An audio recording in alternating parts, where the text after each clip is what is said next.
వస్తున్నటువంటి ప్రశ్న, ఉమ్. ప్రేమ వివాహాలు చేసుకోవడం వాక్యానుసారమా కాదా, లేకపోతే సాధారణ వివాహాలు చేసుకున్న వాళ్ళు విడాకుల వరకు వెళ్తున్నారు కదా, ఏది వాక్యానుసారం అని అడుగుతున్నారు. దానికి మీ వివరణ ఇవ్వగలరు? ఇక్కడ పాయింట్ ఏంటంటే అమ్మా, వివాహం కామన్ కదా. వివాహం అనే పదం కామన్. మొత్తం మీద వివాహం కామనేనా? అందరూ ఏం చేసుకుంటారు? ఏదో ఒక రోజు ఏం చేసుకుంటారు? వివాహం అయితే చేసుకుంటారు పక్కాగా. ఇప్పుడు నేను మిమ్మల్ని అడుగుతున్నాను, ఆ వివాహంలో ప్రేమ ఉండాలా వద్దా? అది చెప్పండి చాలు. మీ వివాహాలలో ప్రేమ ఉండాలా వద్దా? ఉండాలా? ఉండాలి.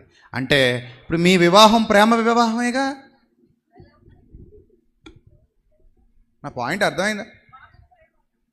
వివాహంలో ప్రేమ ఉందా లేదా చెప్పండి. అమ్మాయి ఉన్నదా లేదా? అబ్బాయి ఉన్నాడా లేదా? అబ్బాయి అమ్మాయి కలిసినా పెళ్లి చేసుకున్నారు.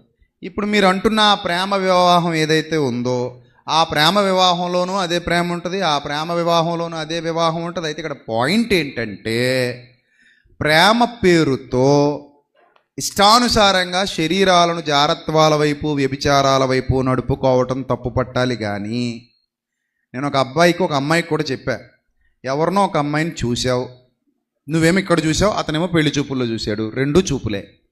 నువ్వు పెళ్లి చూపుల్లో చూసిన చూపులు, ఇతను ఇక్కడ చూసిన చూపులు, రెండూ చూపులే. పెళ్లి చూపుల్లోనైనా నచ్చితేనే చేసుకుంటాడు, ఇక్కడ చూసిన చూపుల్లో అయినా నచ్చితేనే చేసుకుంటాడు. సరే, చూశారు. చూసిన తర్వాత పెద్దలను అప్రోచ్ అవుతారు. అప్రోచ్ అయ్యి, ఏమండి ఇలా నాకు అమ్మాయి నచ్చింది, వివాహం చేసుకుందాం అనుకుంటున్నాను, మీకు ఇష్టమైతే నాకు ఇవ్వండి, పెళ్లి చేసుకుంటానని అడిగాడు అనుకోండి. That is the good process. అర్థమవుతుందా? అది కాకుండా ఇంక వేరే ఏ రూట్లోకి వెళ్ళినా మీ సెన్స్ మీకు చెప్పేస్తుందిగా తప్పని. దానికి నన్ను అడిగేదే ఉంది? ఇంకా నన్ను అనవసరంగా వివాదాల్లోకి లాగడం తప్ప దానికి మీ మైండ్ మీకు చెప్పేస్తుంది కదా. అది కాకుండా ఇంక ఏ రూట్లోకి వెళ్ళినా ఆ రూట్లో మీరు తప్పు చేస్తున్నారని అర్థం. అలా కాకుండా ప్రశాంతమైన వాతావరణంలో ఇలా అడిగాం, ఓకే, వాళ్ళు యాక్సెప్ట్ చేశారు, అంతే. బాజా బదింద్రీలు మోగిపోయాయి, చక్కగా పెళ్లి చేసుకున్నారు, కాపురం చేసుకున్నారు, హ్యాపీగా ఉంటారు. నచ్చకుండా ఎవరు చేసుకోరు కదండి. ఇప్పుడు పెళ్లి చూపుల్లో కూడా ఒక్కొక్కడు 5-6 పెళ్లి చూపులు చూసిన వాళ్ళు ఉంటారు.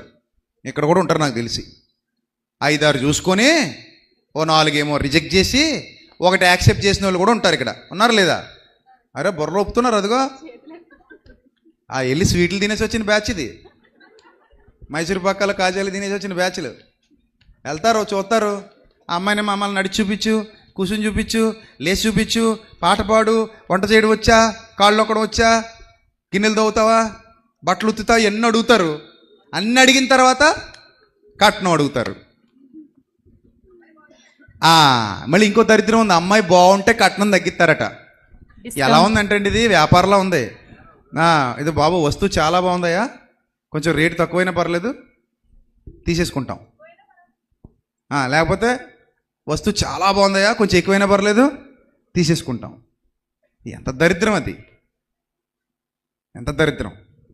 సో కాబట్టి ఆ ప్రేమ వివాహం గురించి మన క్రిస్టియానిటీలో ఎన్ని ఉన్నాయో ఒక్కొక్కళ్ళు ఒక్కొక్కటి చెప్తుంటారు. మీ సెన్స్ని మీరు అడగండి.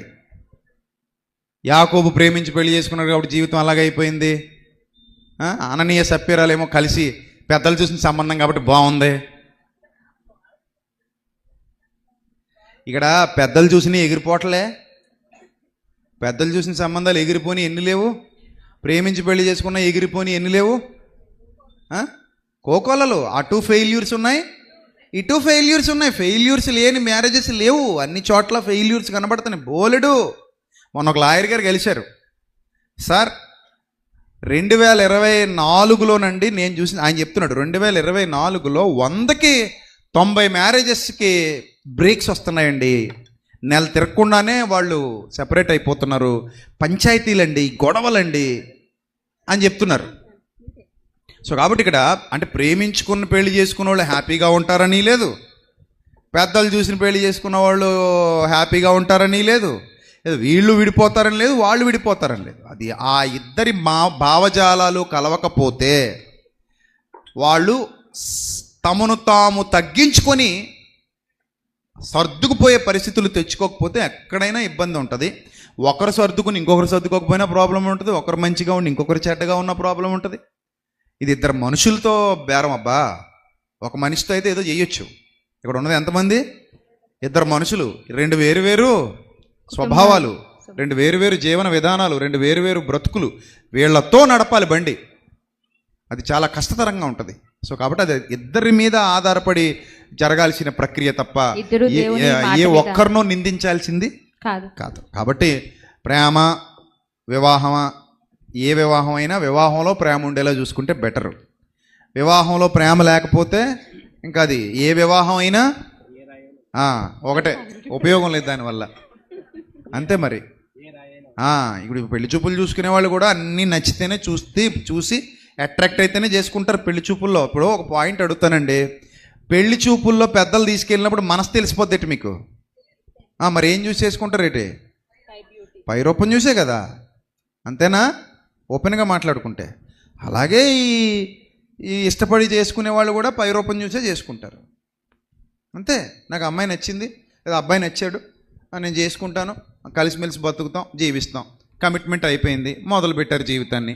సగం దూరం వెళ్ళాక ఇబ్బంది అవుతుంది, అప్పుడు లబోదిబ్బమంటారు, అప్పుడు తల బాదుకుని ఏడుస్తారు. అందుకే నేను ఎప్పుడు చెప్తాను, ఫిజికల్గా చూసి మోసపోవద్దు, స్పిరిచువల్గా కూడా వాళ్ళు ఏంటో తెలుసుకోవాలి, ఆలోచన చేయాలి, చాలా ప్రార్థనాపూర్వకంగా ఉండాలి, అప్పుడు లీడ్ చేయాలి. సో కాబట్టి ఆ క్వశ్చన్కి మీకు ఆన్సర్ దొరికిందని నేను అనుకుంటున్నాను. Thank you.